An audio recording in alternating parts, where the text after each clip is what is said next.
Ilumina. Fundación Villar Ye Díaz presenta Podcast Ilumina. Un servicio de divulgación con temas de interés dirigido a personas con discapacidad visual y sus familias en México y países de habla hispana. Comunícate con nosotros. Escríbenos a podcast@ilumina.mx. Ilumina, porque aún sin la imagen, vemos el mundo desde otro ángulo. Hola familia Ilumina, ¿cómo han estado? Les saluda Ani Salgado y es un placer darles la bienvenida al episodio 337 de tu podcast Ilumina. En este episodio, Israel García entrevistará a Luis Alfonso Castillo Pardo. Él es asesor de las cámaras alta y baja del Congreso de la Unión en materia de grupos vulnerables, entre otros casos. Ha publicado recientemente Me atreví a vivir sin ver, del cual nos platicará en este día. Por otra parte, Saúl Ponce, en su cápsula Inglés para la vida real, nos traerá el tema de la forma were del verbo to be. Hoy te acompañamos Israel García en la entrevista, producción y redacción, Néstor Castro en las semblanzas y tu servidora Ani Salgado en la conducción de este episodio. Te recuerdo también que nos puedes escuchar en Amazon Music, en Spotify, en Google Podcast, que ahora se llama Google Music, y a través de nuestro sitio web www.ilumina.mx/podcast. Te invito también a escucharnos en RTV México, solo para tus oídos, donde este podcast se transmite todos los domingos en punto de las 6 de la tarde. Asimismo, tenemos otra opción, que es la plataforma de Hiperbórea Radio, a los cuales envío un cordial saludo. Todo esto es para que tú cuentes con las mejores alternativas para escuchar tu podcast de Ilumina preferido. Ahora, mis estimados, los dejo en compañía de Saúl Ponce y su cápsula Inglés para la vida real. Inmediatamente después de la cápsula te reciben nuestros amigos Israel García y Néstor Castro, así como nuestro invitado Luis Alfonso Castillo. Amigos, no se despeguen de sus dispositivos, que este programa estará genial. Adelante, Saúl. Ponce Inglés. Inglés para la vida real. Hola, ¿qué tal amigos y amigas del podcast Ilumina? Mi nombre es Saúl Ponce y bienvenidas a una cápsula más de inglés, este idioma tan importante en la vida actual, laboral, académica, de entretenimiento, etc. Y hoy te traigo información bastante importante. Vamos a hablar de la forma were, W-E-R-E, were, del verbo to be en pasado. Sabemos que hay dos formas, una es was y la otra es were. Así que nos vamos a concentrar en esta segunda, con qué pronombres o sujetos se utiliza, en qué contextos distintos, ya que puede ser bastante aplicable en diversas situaciones, y pues contestaremos muchas preguntas con relación a la forma were del verbo to be en pasado. Espero que estés listo o lista para repetir en voz alta. Remember to say everything out loud. Recuerda decir todo en voz alta y pues vamos a comenzar con la información. Let's get started. Comencemos. Bueno, comencemos esta sección práctica sobre were con la pronunciación. Were. Sí, yo siempre les digo a mis alumnos que es como cuando a un perro le quieres quitar su comida. Were. No es where, porque eso suena más como dónde, sino were, con una E un poco más oscura. Recuerda que se escribe W-E-R-E, were. Y bueno, está de más decir que were también significa ser o estar en pasado. Solo que a diferencia de was, este were se utiliza con los pronombres you, tú, usted, ustedes, we, nosotros, nosotras, they, ellos, ellas. Así que you were, we were, they were. Si tú quieres decir tú estuviste en París el año pasado, decimos you were in Paris last year. Nosotros estuvimos en la playa el verano pasado, ojalá, ¿verdad? We were at the beach last summer. We were at the beach last summer. Y por cierto, fíjate cómo usamos con la playa la preposición at. We were at the beach last summer. Ellos estuvieron en el trabajo esta mañana. They were at work this morning. También con trabajo decimos at. They were at work this morning. Ahora, ¿cómo lo convertimos el were en negativo? Bueno, tal y como hacemos con was, le añadimos n''t. Aquí la pronunciación nos presenta un grado más alto de complejidad, ya que es weren't, ¿sí? W-E-R-N-T, como si se escribiera de esa manera. Weren't. Tiene que sonar esa T del final. Vamos con algunos ejemplos. Tú no eras enfermera. You weren't a nurse. You weren't a nurse. Y recuerda la pronunciación de you como hielo, hierba. No you, sino you. You weren't a nurse. Nosotros no estábamos enojados. We weren't angry. We weren't angry. Ahora, ellas no estaban felices. Ellas no estaban felices. They weren't happy. They weren't happy. ¿Qué hay si queremos usar were ahora en la forma interrogativa? In the interrogative form. And don't forget to repeat everything out loud, ¿ok? No te olvides de repetir todo en voz alta. Don't forget to repeat everything out loud. Vamos a colocar entonces ahora were antes del pronombre o sujeto y colocamos desde luego en la parte escrita un signo de interrogación al final, pero aún más importante es la entonación, ¿ok? No te olvides usar la entonación apropiada para preguntas. Por ejemplo, were you a police officer? ¿Eras policía? Were you a police officer? Puede ser eras o eran ustedes policías. Diríamos, were you police officers? ¿Sí? Were you a police officer? ¿Eras policía? Were you police officers? ¿Eran policías ustedes? Ahora, were we carpenters? ¿Éramos carpinteros? Were we carpenters? Ahora, ¿eran ellos, qué les parece, taxistas? Were they taxi drivers? Were they taxi drivers?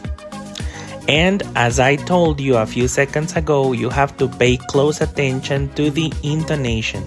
Tienen que prestar atención muy precisa a la entonación. Were they taxi drivers? Ta-ta-ta-ta. ¿Sí? Esa entonación, taxi drivers. That intonation is crucial, okay? For English speakers, especially native English speakers, to identify that you're asking a question. Y para que los angloparlantes, especialmente aquellos que son nativos, puedan identificar que se trata de una pregunta.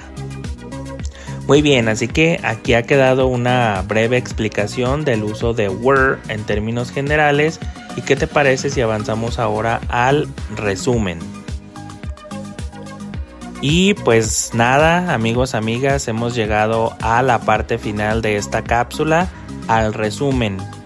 El día de hoy hemos hablado de were. Recuerda, es una E oscura, were. Y también nunca, por favor, digas were. Were con G no es were. Were, como huevo, were. Were. Que es una de las dos formas del verbo to be en pasado. La otra es was. Y si queremos negar, recuerda que tenemos que añadirle N''T. Si queremos interrogar usando were, simplemente colocamos justamente esta forma antes del pronombre, que por cierto puede ser utilizado were con los pronombres you, we y they.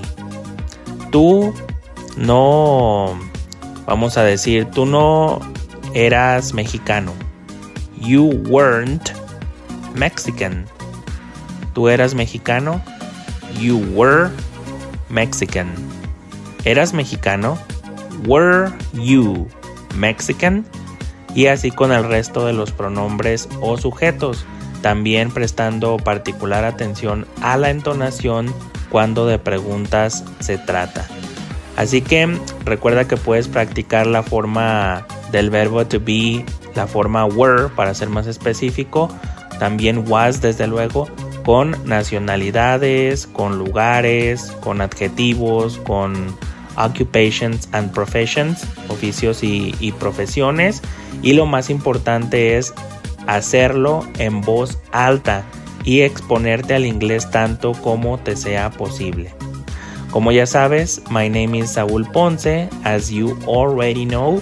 Recuerda que puedes encontrarme como Saúl Ponce GTO en Instagram, en Facebook, también como Ponce Inglés en YouTube, en Facebook y en todas las plataformas digitales donde escuches tus podcasts.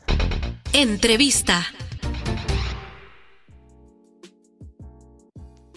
Hola, ¿qué tal amigos? Les saluda una vez más Israel García y les doy la bienvenida a esta su sección de la entrevista, en la cual tendremos un invitado muy especial que es una persona muy conocida en el ámbito de la política allá en Veracruz y también de las organizaciones de la sociedad civil. Pero ¿qué tal si dejamos que mi compañero Néstor Castro se los presente? Adelante, Néstor. Hola Israel, hola amigos, ¿cómo están? Hoy nos acompaña un gran personaje. Él es Luis Alfonso Castillo Pardo. Él nació en la ciudad de Córdoba, Veracruz. Es licenciado en Ciencias y Técnicas de la Comunicación y licenciado en Derecho por la Universidad Veracruzana. Ha sido director de Relaciones Públicas en Ciegos Fundación Roma de Córdoba, Veracruz. Asesor de publicidad en Café Baza de Córdoba, Veracruz. Fue director y propietario de la revista Punto de Vista. Fue jefe de información de la radiodifusora Láser 89. Del grupo FM en Fortín, Veracruz. Catedrático en la Universidad del Golfo. Actualmente es asesor político en el Congreso de la Unión. Entre sus logros más importantes destacan la creación de Ciegos Fundación Roma en Córdoba, Veracruz. Fue regidor en el Cabildo de Córdoba, Veracruz, autor del libro oral Primera Colección Legislativa para las Personas con Discapacidad, así como autor del libro Me atreví a vivir sin ver. Como verán, Luis Alfonso Castillo es un hombre con mucha experiencia y también tiene muchas cosas que contarnos de su vida con discapacidad visual. Luis Alfonso, bienvenido al podcast Ilumina. Adelante, Israel. Muchas gracias por tu presentación, gracias. Y efectivamente, amigos, como vieron, pues el invitado de hoy es Luis Alfonso Castillo, quien es asesor del Congreso de la Unión en la Cámara de Diputados, y también ha estado en la Cámara de Senadores haciendo asesorías, y que además recientemente publicó un libro muy interesante, ¿sí? Así que justo hoy vamos a platicar con él, y que de verdad yo lo que espero es que todos los niños y los jóvenes que nos escuchan hoy pues pongan mucha atención a este episodio, porque ahora sí van a ver que de verdad sí se puede, que la discapacidad visual, pues en realidad solamente es una forma de vivir, ¿no? Y bueno, vamos a comenzar con nuestra plática. Le doy la bienvenida a Luis Alfonso Castillo. Bienvenido, Luis, ¿cómo estás? Muy bien, muchísimas gracias. Te agradezco esta entrevista, esta oportunidad de dirigirme a tu auditorio, y con todo gusto estoy con la mejor disposición para ustedes. Muchas gracias, Luis, y pues bienvenido. De verdad, es un honor conocerte. He estado leyendo y viendo muchas cosas respecto a ti. Me llama mucho la atención tu trayectoria, entonces me gustaría comenzar platicando contigo respecto a tu actividad profesional. Y bueno, la primera pregunta sería, ¿cómo es que llegaste a ser regidor de Córdoba, Veracruz? Platícanos. Eso fue algo que yo no esperaba en la vida. Ajá. Yo vengo de una trayectoria profesional, digamos, académica, como comunicador. Yo estudié la licenciatura en Ciencias y Técnicas de la Comunicación en la Universidad Veracruzana. Mi propósito, digo, aparte de que me encanta la comunicación, pues fue aplicar con el conocimiento de la comunicación algo que se llama posicionamiento. Posicionamiento es puede ser una teoría, puede ser una estrategia mercadológica, publicitaria, comunicacional, para que algún producto logre colocarse en la mente, ocupe una posición en la mente de los consumidores. De ahí viene, pues, posicionamiento, la posición que ocupa un determinado producto en la mente. Y frente a las adversidades tan fuertes que tenemos las personas que no vemos, como es el rechazo, la discriminación, pues busqué la manera de tener cierto posicionamiento en la gente. ¿Con qué propósito? Con el propósito de que se me abrieran puertas en el ámbito laboral. Y ahí empecé a trabajar mucho, también con mucho activismo, de algo que si quieres después lo conversamos, para fundar una escuela para ciegos en mi ciudad natal. Ajá. Yo había egresado de la Facultad de Comunicación y uno de los problemas graves que tuve fue encontrar trabajo. Era muy, muy difícil por mi condición de ciego que yo encontrara trabajo. Yo venía de rehabilitado de la Escuela Nacional para Ciegos, estaba preparado para desenvolverme en el ámbito académico, en el ámbito laboral, pero la sociedad cordobesa como que no estaba preparada para recibir a alguien así, o decir, a ver, te incluyo. Esa palabra de la inclusión que hoy es moda, pues ni siquiera la pensábamos en aquellos tiempos. Estoy hablando del 80 ya del 90, 91, cuando yo egresé de la Facultad de Comunicación, era muy difícil. Entonces a mí todos los medios de comunicación, que era el área donde yo me iba a desempeñar profesionalmente, me rechazaron. Comencé a tener mucho activismo por la escuela, por pretender fundar una escuela para ciegos, y eso me dio el posicionamiento en la sociedad.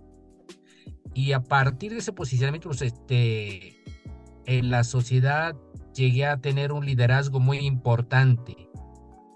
Y curiosamente, esos medios de comunicación que a mí me rechazaron, con tantas entrevistas y tantas notas en los periódicos, en la radio, que es lo que había en ese entonces, no estamos hablando de una época de redes sociales y de internet, estamos hablando todavía de medios sí, de aquellos medios de comunicación que era radio, prensa y televisión, pero ahí en Córdoba, Veracruz, pues radio y periódico impreso, ¿no? Me dieron ese posicionamiento en la sociedad, me dieron ese liderazgo. Después de que me habían rechazado, ellos me colocaron en ese nivel, y eso fue muy atractivo para los partidos políticos. Yo no tenía ni he tenido afiliación partidista, pero en ese entonces, pues los partidos, digamos, punteros, electoralmente hablando, pues eran el Partido Acción Nacional y el Partido Revolucionario Institucional. Sí. El Partido Acción Nacional ahí en el municipio había tenido una primera administración, había trabajado muy bien, tenía altas probabilidades de repetir, de que su candidato quedara en la siguiente administración, y ese candidato a mí me invitó a colaborar con él, a estar en su planilla como candidato a regidor.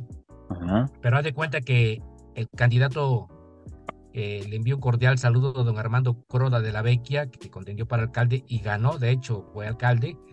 Él tuvo la amabilidad de llamarme, ¿qué te gusta?, en la mañana, como a las 11 de la mañana, para hacerme la invitación.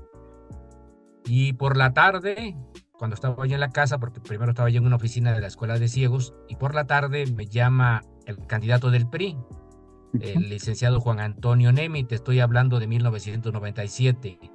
Me llama el licenciado Juan Antonio Nemi y también me hace la misma invitación, pero había una situación con Juan Antonio Nemi. Juan Antonio Nemi, él, cuando yo empecé a estudiar la licenciatura en comunicación, yo vengo de una familia de muy escasos recursos económicos, no tenía las posibilidades de pagarme alimentos, hospedaje, transporte en el puerto de Veracruz para estudiar la carrera de comunicación, y él fue el que me gestionó una beca ante la Universidad Veracruzana y ante el gobierno del estado, y como becado me fue súper bien, ¿no? Entonces, cuando se da este momento electoral y Juan Antonio me invita a participar, a formar parte de su planilla, yo le digo en un acto de honestidad y de sinceridad, le digo: mira, Juan Antonio, ya me invitó el candidato del Partido Acción Nacional, y él pues casi me suplicó, dice: mira, te pido como amigos que me apoyes. Y bueno, tomando en consideración lo que él había hecho por mí, claro que correspondía a su invitación.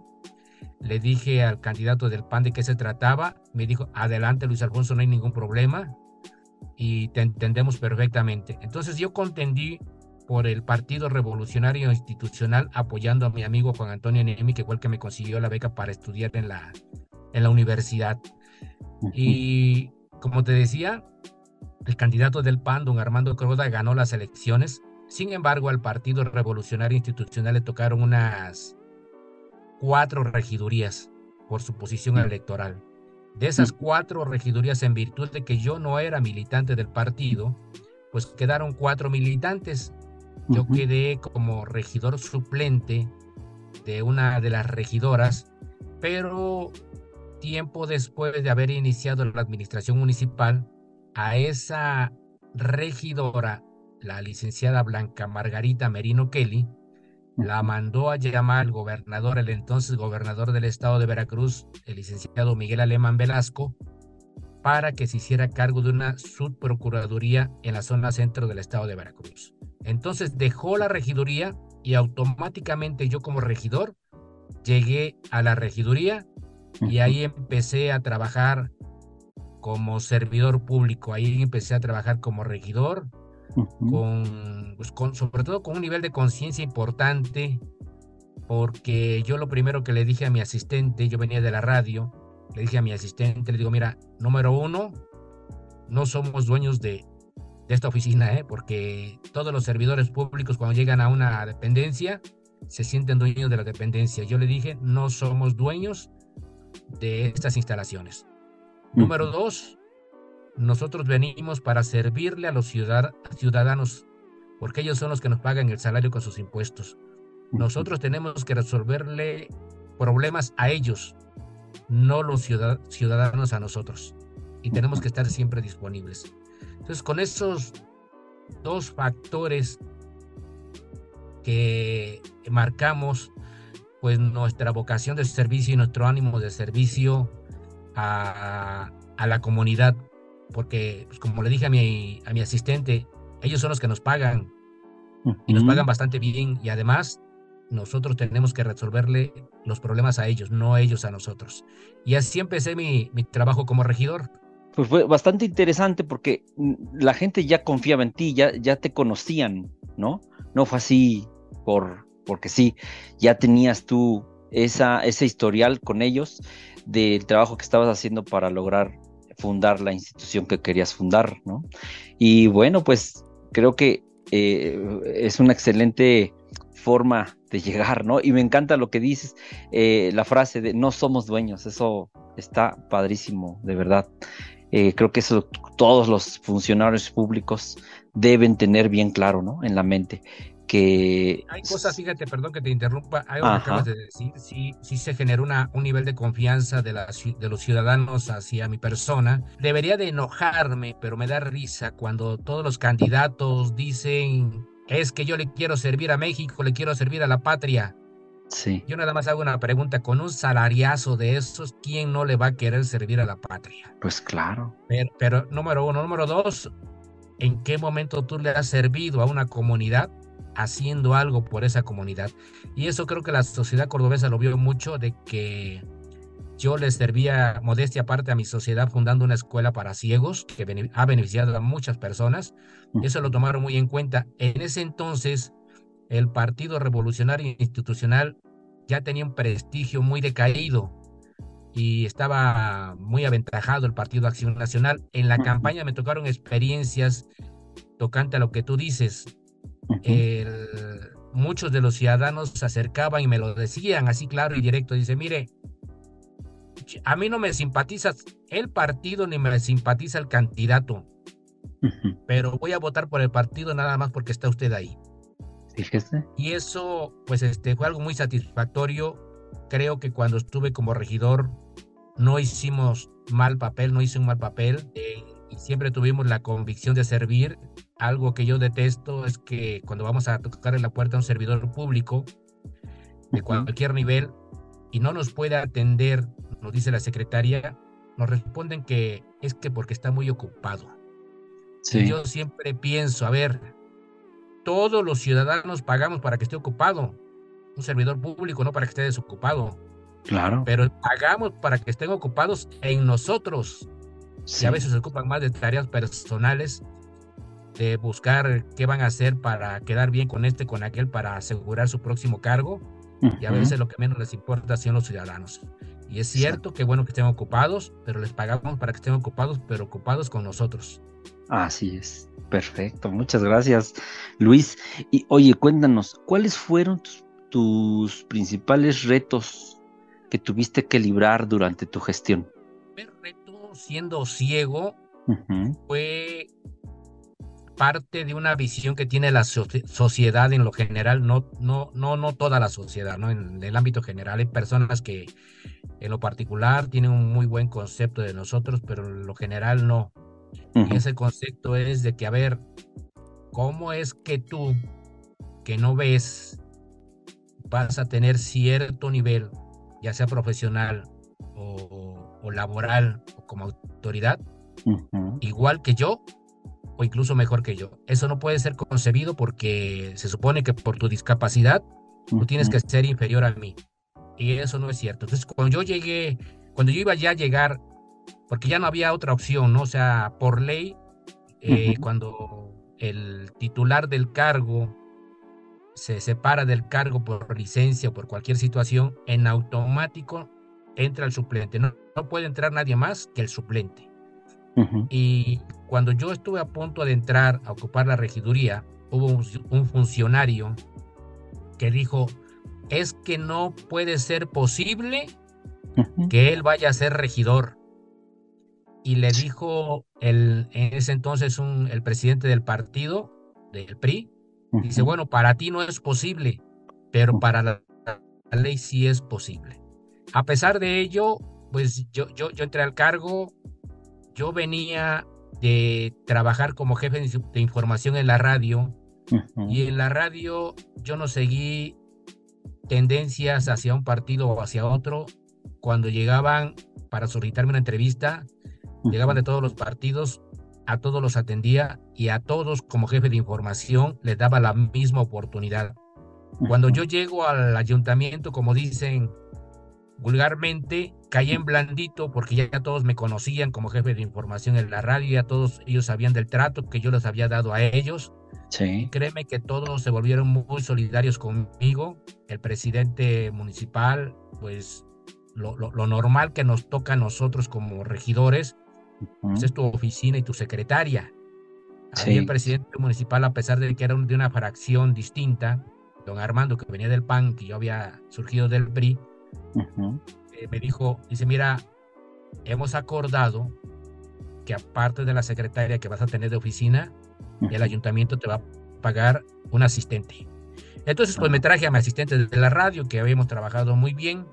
Se lo agradezco mucho a esa administración, al presidente municipal y a los regidores de aquel entonces, ese apoyo. Te puedo decir que los problemas que tuve fueron como funcionario, salvo esa situación de la ceguera de que un funcionario dijo que pues no era posible que una persona que no ve fuera a ser regidor, pero fuera de ello, ya en el cargo, todos trabajaron muy bien conmigo, yo trabajé muy bien con ellos, fue un ambiente de mucho amiguismo, de mucha solidaridad hacia mi persona.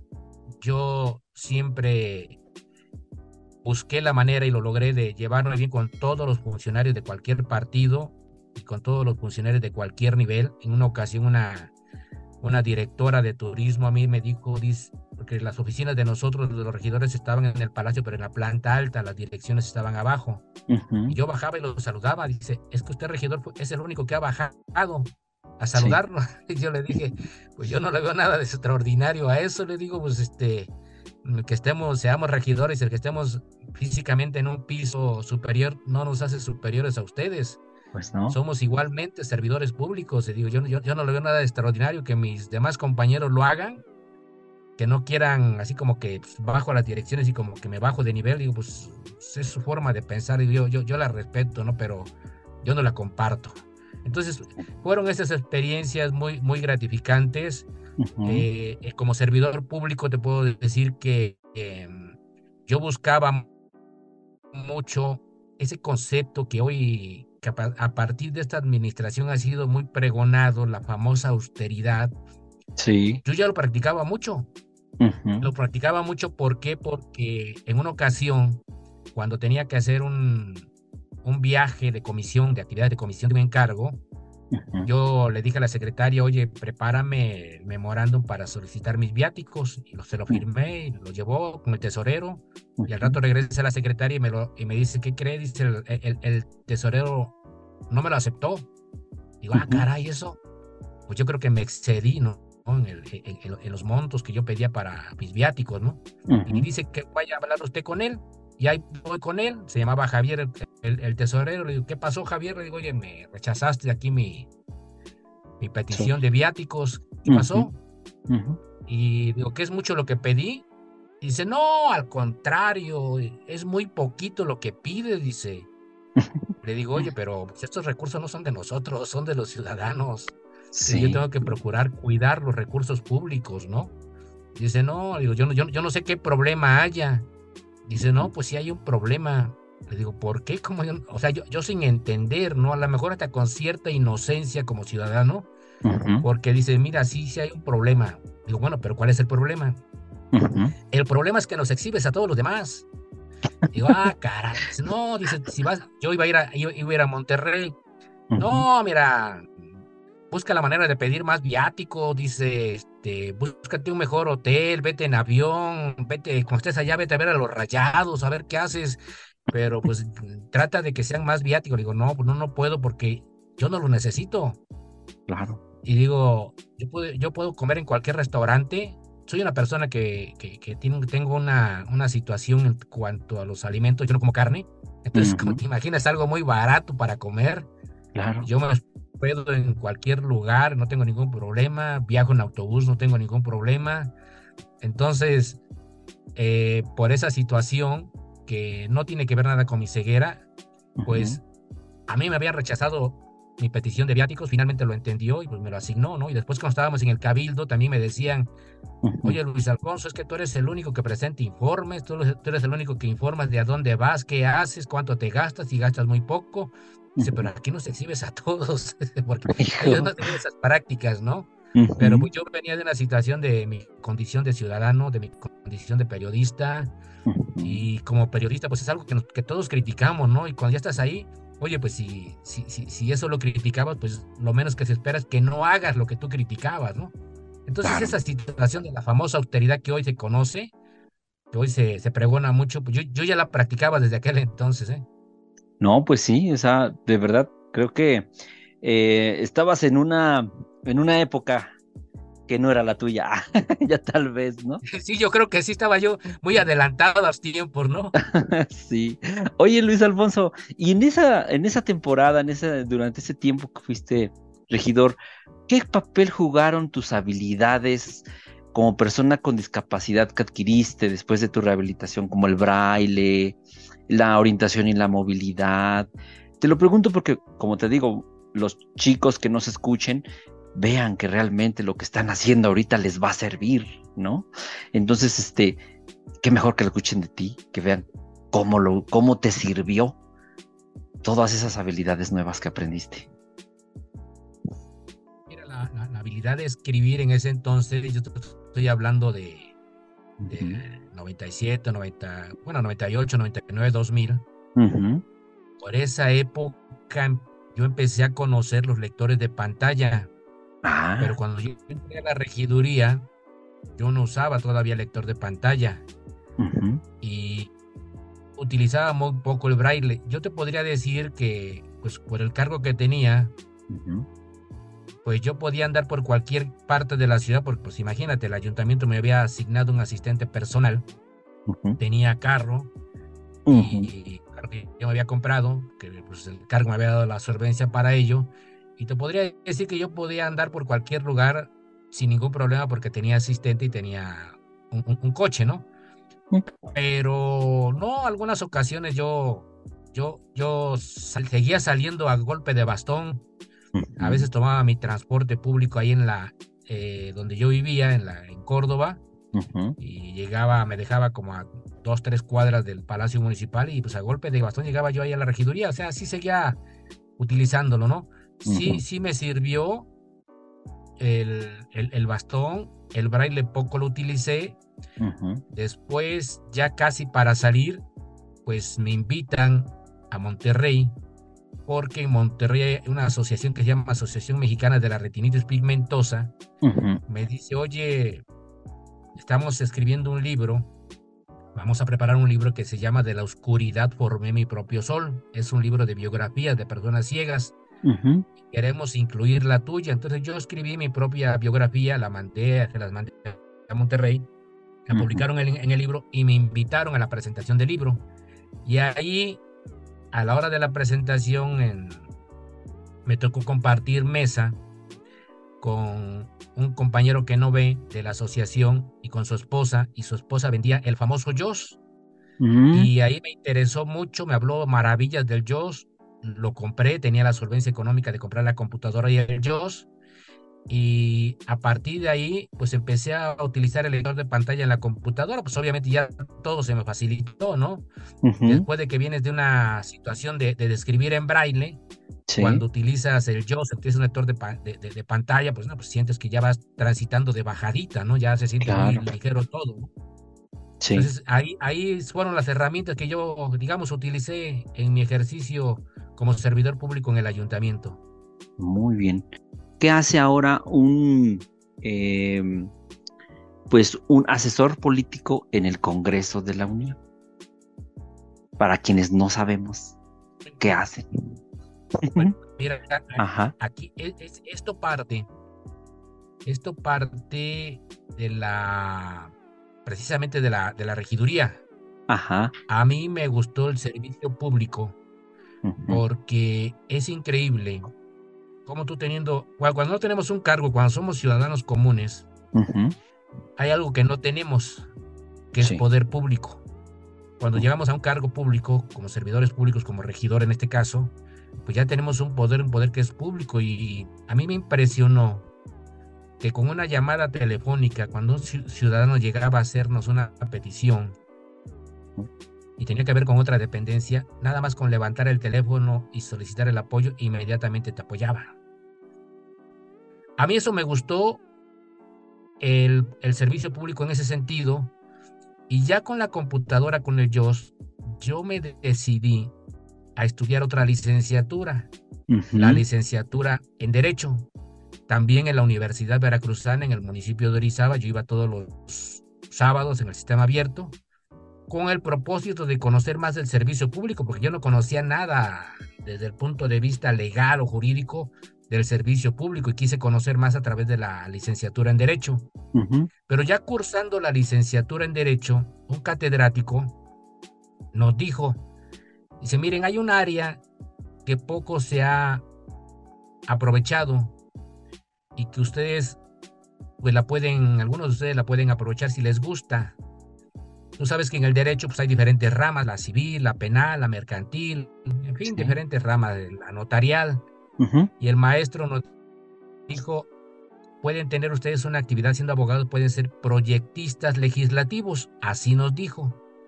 Y si ustedes pueden hacer proyectos de ley, iniciativas y diferentes trabajos y analizarlos. Y a mí eso que dijo el maestro, a mí me gustó mucho. Entonces me decidí a prepararme más sobre el ejercicio, el trabajo parlamentario, el trabajo legislativo.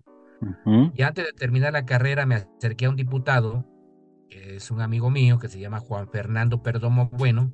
Él estaba en ese entonces, acababa de entrar, en el 2000 acababa de entrar como diputado federal, no, en el 2003. Yo ya estaba cursando la carrera de Derecho. Después de la regiduría seguí cursando la licenciatura en Derecho en el 2000 y terminé en el 2004, pero en el 2003 él entró como diputado federal. Y le pedí el apoyo porque yo había sabido que en la Cámara de Diputados el 1% del personal deberían ser personas con discapacidad. Y le dije, oye, pues ayúdame para entrar a trabajar a la Cámara de Diputados.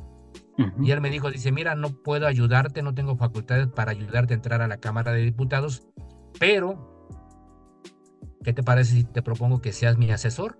Me interesa el tema de la discapacidad. Y empecé con él a trabajar como asesor desde Córdoba.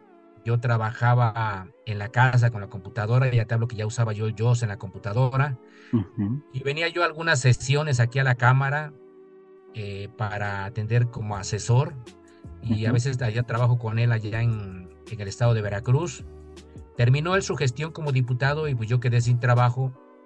En Córdoba entré a trabajar a la radio como jefe de información otra vez y como conductor de noticias, voz informativa de un noticiero, pero no había buenas expectativas económicas.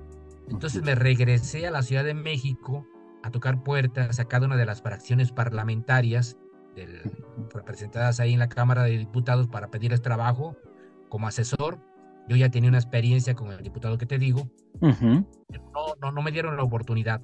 Entonces le hablé a un diputado también de Córdoba que se llama Gerardo Buganza Salmerón. Él era presidente de la Comisión de Relaciones Exteriores y yo le pedí su apoyo para trabajar en la Secretaría de Desarrollo Social. La secretaria de Desarrollo Social, Beatriz Zavala Peniche, era amiga de este diputado, de Gerardo Buganza. Y él me dijo, cuando yo le pedí ese apoyo, me dijo que hablé con ella, bueno, dice, mira, no tengo posibilidades de colocarte con ella, pero ¿qué te parece si te quedas aquí en la comisión conmigo? Y él fue el que me consiguió la plaza para entrar a la Cámara de Diputados y me quedé ahí en la Comisión de Relaciones Exteriores, que es donde desde entonces sigo trabajando hasta el momento. Y él fue el que me consiguió la plaza para trabajar ahí en la Cámara de Diputados. Y así fue como llegué ahí a la Cámara. Y en general, ¿qué hace? ¿Qué es lo que haces en la Cámara? Mira, todos los diputados en el Pleno, el Pleno es cuando se reúnen los 500 diputados en ese salón grande, presentan iniciativas que son una propuesta de ley, o una propuesta para modificar o agregar algo a una ley, o presentan algo que se llama proposiciones con puntos de acuerdo, que son exhortos que se hacen a dependencias, ya sea municipales, estatales o federales, que a diferencia de una iniciativa de ley o de una ley, la ley es vinculante, como decimos los abogados. ¿Qué cosa es eso de vinculante? Es obligatoria. Si se aprueba, tiene obligatorio su cumplimiento. Las proposiciones con punto de acuerdo no son vinculantes, no son obligatorias. Se le puede exhortar, por ejemplo, a la Secretaría de Relaciones Exteriores, se le puede exhortar a que le dé cierta atención a los migrantes mexicanos radicados en Estados Unidos, y la Secretaría, si quiere, lo puede hacer, y si quiere, no lo puede hacer. Entonces tenemos dos tipos de trabajos que normalmente presentan los diputados: las iniciativas para modificar una ley o para proponer una ley, y las proposiciones con puntos de acuerdo para exhortar a una dependencia. Cuando ellos presentan algunas de estas propuestas, según la materia, las turnan a una comisión. Si la iniciativa o el punto de acuerdo versa sobre agricultura, lo turnan a la Comisión de Agricultura. Si versa sobre salud, a la Comisión de Salud. Si versa sobre educación, a la Comisión de Salud. Si es de educación, a de educación. Y cuando las turnan a la Comisión de Relaciones Exteriores, porque tiene que ver con la materia de la política exterior, llegan las iniciativas de ley o las proposiciones con puntos de acuerdo de la comisión, y el trabajo que tenemos que hacer como comisión, ahí ya vemos un equipo técnico, yo formo parte de ese equipo técnico, tenemos que revisar esas iniciativas o esas proposiciones con puntos de acuerdo, las analizamos y después de esa evaluación que hacemos, determinamos en qué sentido va, afirmativo o negativo, y hacemos un dictamen que pasa al pleno de la comisión. El pleno de la Comisión de Relaciones Exteriores, en este caso, pues es de 33 diputados. Ellos revisan los dictámenes y en votación determinan si sí se aprueba el dictamen según el sentido en el que vaya. A ver, si el dictamen va en sentido negativo, ellos votan a favor de que vaya así el dictamen en sentido negativo, los integrantes de la Comisión de Relaciones Exteriores. Si el dictamen va en sentido afirmativo, ellos votan a favor o en contra de que esté en sentido afirmativo, pero votan a favor o en contra. Y ese es el trabajo que yo hago técnicamente, o sea, revisar las iniciativas, las proposiciones con puntos de acuerdo y dictaminarlas. Ese es el trabajo que hago, es un trabajo técnico.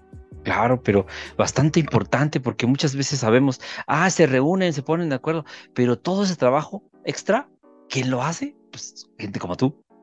¿No? Yo siempre lo he dicho que los asesores somos los talacheros del trabajo legislativo. Exacto. Somos los que hacemos la talacha de todo ese procedimiento legislativo. Claro. Luis, pasando ya más a la parte de tu obra, dos cosas principales. Fundaste una asociación allá en Córdoba y luego recientemente pues el libro Me atreví a soñar sin ver. Cuéntanos rápidamente sobre la fundación, sobre la asociación que fundaste en Córdoba. ¿Qué hace? ¿Por qué crees que fue? ¿Por qué pensaste que era necesaria en tu comunidad? Una situación cuando yo quedo totalmente ciego a los 18 años de edad, no había ninguna institución que se dedicara a rehabilitar personas con ceguera en Córdoba. Yo tuve que venir a la Escuela Nacional para Ciegos y en un primer intento me rechazaron. Hice un segundo intento con el apoyo del DIF municipal de Córdoba. Logré ingresar como alumno y mi primer propósito, a diferencia de otros compañeros, porque pues, la Escuela Nacional para Ciegos tiene dormitorio, tiene comedor y muchos aspiran a quedarse eternamente ahí. Yo no, mi primera aspiración era regresarme lo más pronto posible a Córdoba, no porque no me gustara la estancia en la escuela, me gustaba, pero yo tenía sueños, el sueño de fundar una escuela para ciegos en Córdoba y el sueño de estudiar profesionalmente en Córdoba, tener una licenciatura en el estado de Veracruz.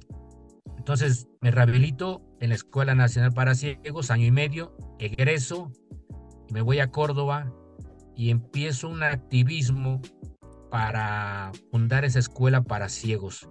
Comencé a tocar puertas en el DIF municipal, en el ayuntamiento, en algunas instituciones y siempre me decían que no. Cuando mi ánimo ya había decaído, me encontré otro compañero que no ve, el señor Laurentino García, que yo le daba algunas clases de braille. Le comenté mi aspiración. Yo era un chamaco de 21 años, él tenía como 53 años. Se me parece muy bueno. Vamos a echar a andar ese proyecto, vamos a luchar por ese proyecto. Y entonces él y yo comenzamos a tocar puertas. Él ya era una persona más conocida y él logró contactar con dos periodistas que se metieron totalmente de lleno al proyecto. Y gracias a ese impulso que dieron dos periodistas, sobre todo una que lamentablemente ya falleció, Rosa María Núñez Millar, y su hermana Lucía Núñez Millar, nos impulsaron mucho y en 1986 el 2 de septiembre de ese año, logramos fundar lo que era una asociación civil que se denominó Fundación Invidentes Pro Invidentes Luis Braille. Yo no estaba muy de acuerdo con el término invidentes pro invidentes, ¿no? Pero creo que personas mayores que yo, que por su edad tenían mayor peso en su opinión, pues así lo acordaron, ¿no? Finalmente a mí lo que más me interesaba es que se creara una asociación civil. Creamos el Centro de Rehabilitación y fue la primera escuela para ciegos que se fundó en Córdoba, la primera asociación civil que se fundó en Córdoba, y a partir de ahí hasta la fecha, bueno, ya cambió de nombre porque cambió la mesa directiva, hoy se llama Ciegos Fundación Roma, pero pues es la misma, ¿no? A partir de entonces se han rehabilitado muchas personas ahí, sobre todo niños, jóvenes, se han rehabilitado en esa institución, lo cual pues es una satisfacción muy grande, ¿no? Que hayamos dejado esa semilla, porque yo te puedo decir que cuando yo llegué a Córdoba a mí me veían muy raro en las calles. Imagínate, el prototipo de ciego en la provincia era un hombre ciego, sucio, con gafas negras y un bastón de madera. Llego yo sin gafas, con un bastón desplegable, cromado, y pues pensaban que era un tipo parado ahí con una varilla, pero cualquier cosa pensaban, pero menos en un ciego, ¿no? Claro. Entonces no nos usaban las calles. Cuando fundamos la escuela para ciegos, pues hubo cada vez más personas que no veían, que comenzábamos a salir a las calles. Y hoy por hoy te puedo decir que tú llegas a Córdoba y le dices a un taxista, llévame a la Fundación Roma, y no necesitas darle la dirección, llegan. Porque ese es otro trabajo. Después de que yo terminé la carrera, como no encontré trabajo en los medios, me reintegré a la Fundación de Ciegos, a Ciegos Fundación Roma, y comencé a trabajar mucho aplicando el conocimiento de la comunicación, hacer muchas campañas para lograr un propósito. Yo le decía a la directora, le digo, mira, nosotros vamos ahorita a tocar las puertas de los servidores públicos, de los funcionarios, de los alcaldes, pero tenemos que lograr tal posicionamiento en la sociedad de la escuela para ciegos, que eso se tiene que revertir, que en lugar de que nosotros vayamos, ellos vengan a la escuela. Y cada vez que había campaña, nos incluían para visitarnos, y ellos iban a visitarnos, ya era al revés. Eso fue parte del trabajo que me propuse en la escuela para ciegos. Estuve transitoriamente ahí porque después me integré a los medios de comunicación, salí de la fundación, pero te puedo decir que ese fue más o menos mi paso por la creación, por el desarrollo de esa escuela para ciegos, que hasta la fecha sigue funcionando y sigue dando frutos muy grandes, muy satisfactorios no nada más para un servidor, sino para quienes trabajan ahí, para la sociedad cordobesa. Claro. Y pasando ya a tu libro, que es el más reciente, tu más reciente hijo, ¿no? Sí, la verdad sí. Ajá. Me atreví a soñar sin ver. Planteas varias ideas en él, como por ejemplo el duelo de enfrentar la nueva condición de la discapacidad visual. Por ejemplo, también, bueno, no solo el duelo, la idea del suicidio, que a muchos nos pasó por la cabeza, ¿no? También, por ejemplo, pues el entusiasmo, ¿no? De encontrarte en ti mismo las herramientas y todo lo que era necesario para salir adelante. Te voy a preguntar más directamente sobre un tema, el tema del suicidio, que es uno de los más fuertes, ¿no? Que creo que me pareció ahí que más salta. El libro lo plantea a manera de la novela, y que podemos leerlo como el personaje lo va a enfrentar y tratar, pero ¿qué nos puedes decir tú al respecto? Tú lo escribiste. ¿Cómo deberíamos enfrentar esas ideas cuando se nos pasan por la mente? Sobre todo los chicos que hoy en día son jóvenes y que parece que también están sintiendo que se cierran las puertas y no saben a dónde o qué hacer o cuál va a ser su futuro, ¿no? ¿Cómo enfrentar ese tema, Luis Alfonso? El auditorio que nos está escuchando está en las mismas condiciones que yo. Sí. No ve, nos está oyendo. Entonces, primero les voy a hacer una descripción breve de la portada del libro. El libro en la parte superior obviamente tiene su título, que dice Me atreví a soñar sin ver. Abajo del título viene el subtítulo, Mi actitud frente a las adversidades. Más abajito, bueno, aparte del crédito del nombre del autor, de un servidor, Luis Alfonso Castillo Pardo, viene una fotografía que es el recorte de un periódico. Fue la primera vez que yo salí en un periódico allá en Córdoba, dada dada ese activismo, que yo estaba por fundar una escuela para ciegos, que yo quería fundar una escuela para ciegos. Entonces aparece ahí mi rostro y el encabezado que puso el periodista dice: tuve deseo de suicidarme, tuve deseo de matarme, hoy lucha por una escuela para ciegos. Esto fue un diseño gráfico que junto con mi hija, que estudia en el Politécnico la licenciatura en Relaciones Comerciales, lo diseñamos.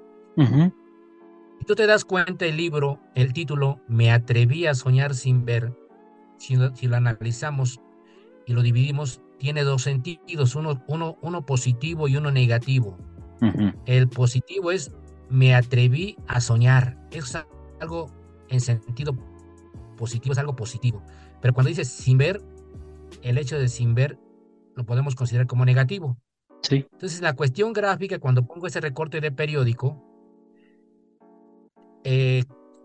traté de sincronizar el sentido del recorte gráfico del periódico con el título del libro, Me atreví a soñar sin ver. O sea, que tiene esos dos sentidos. A ver, me atreví a soñar, positivo; sin ver, negativo.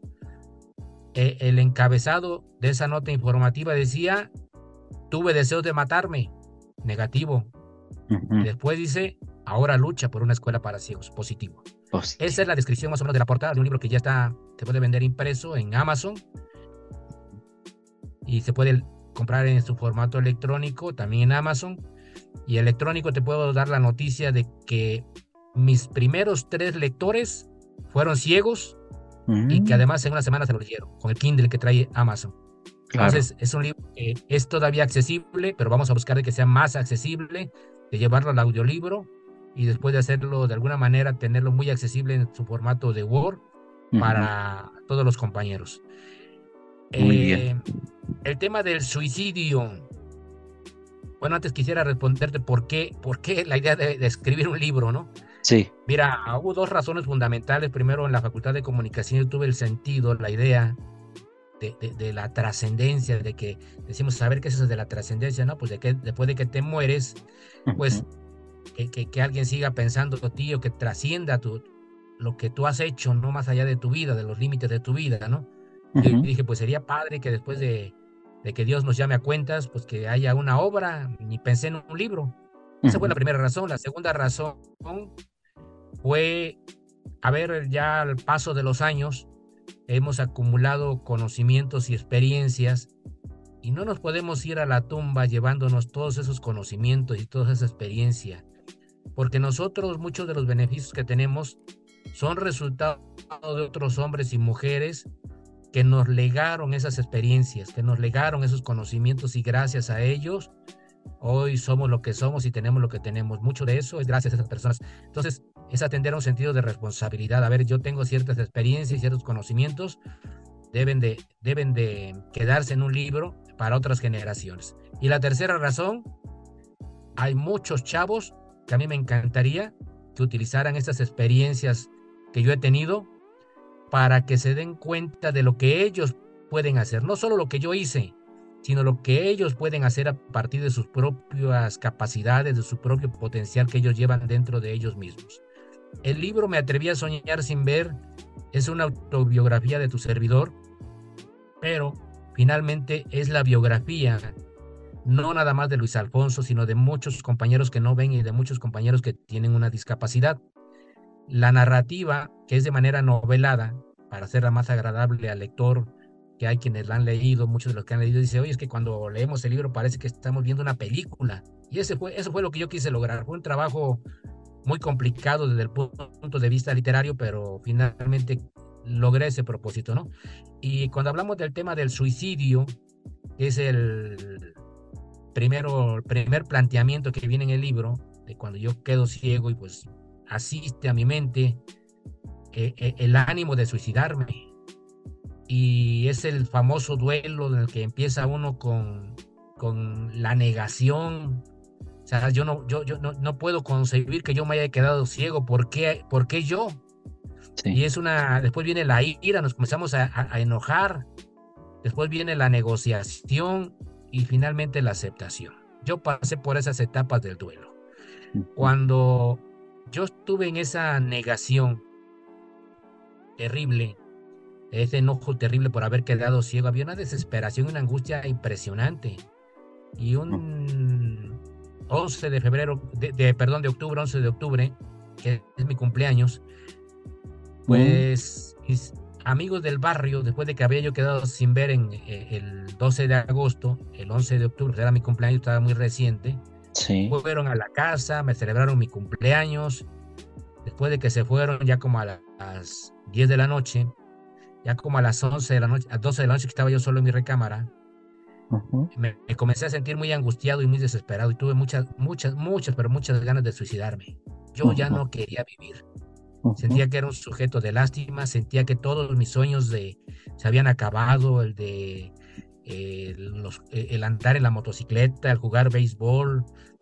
Yo tenía el proyecto personal de ser arquitecto a los 24 años de edad y sentí que ya no lo iba a poder hacer.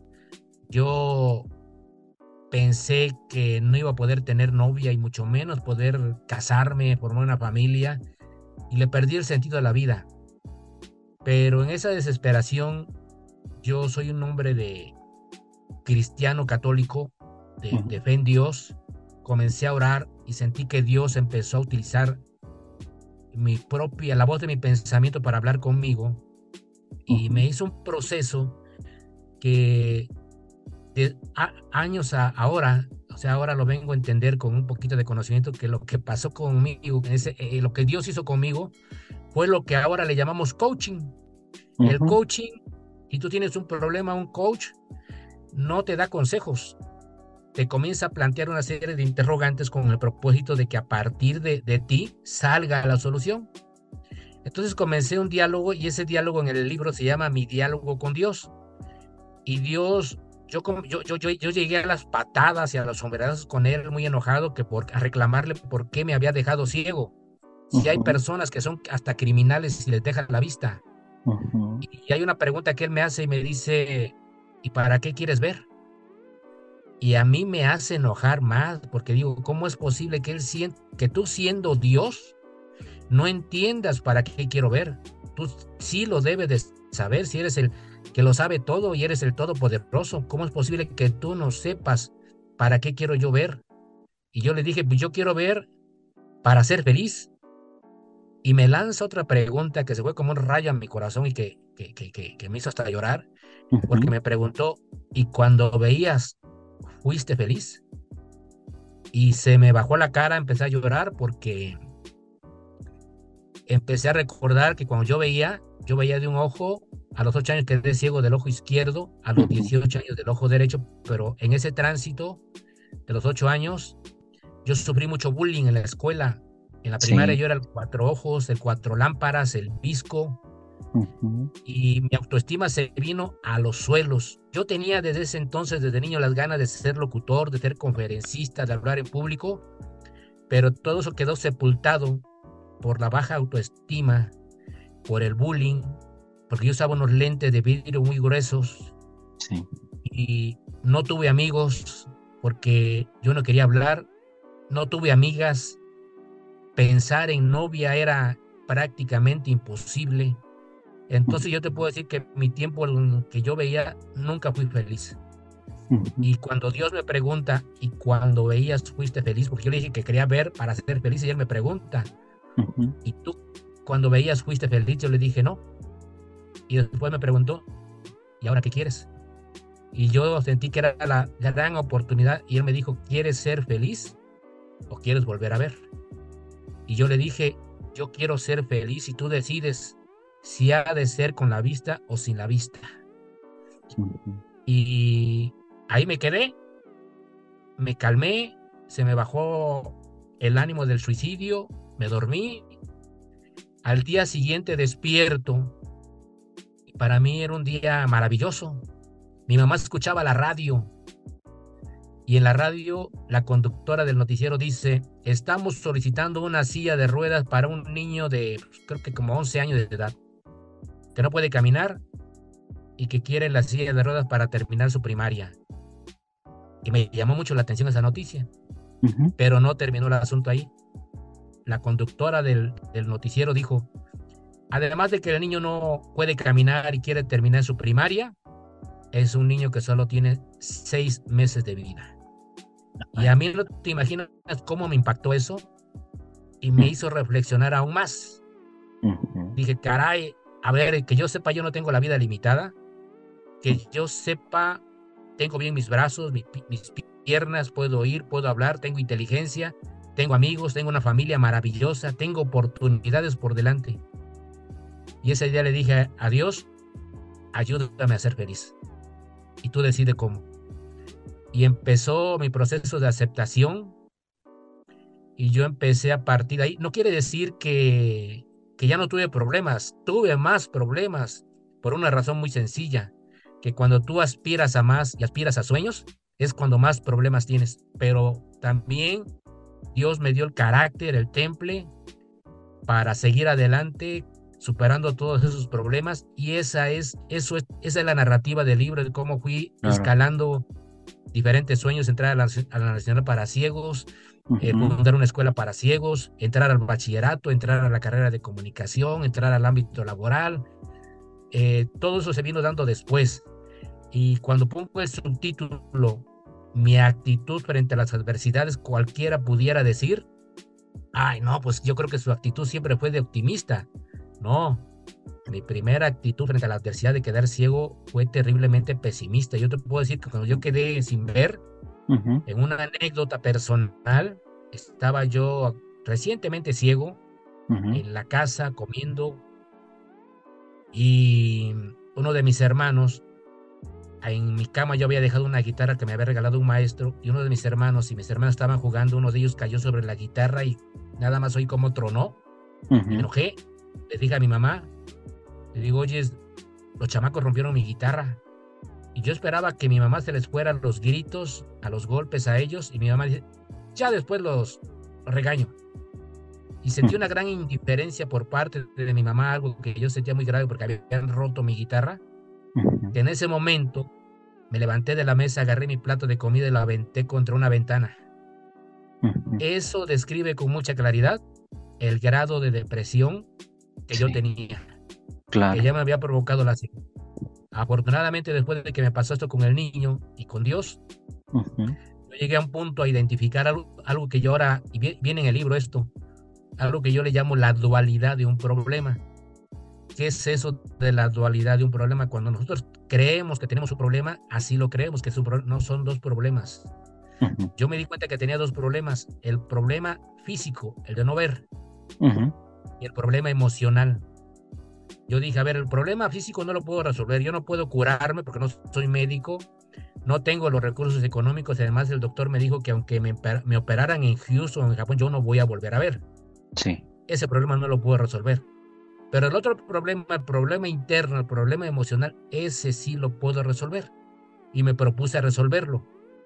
¿Qué quiero decir con esto? Y eso va mucho para los jóvenes.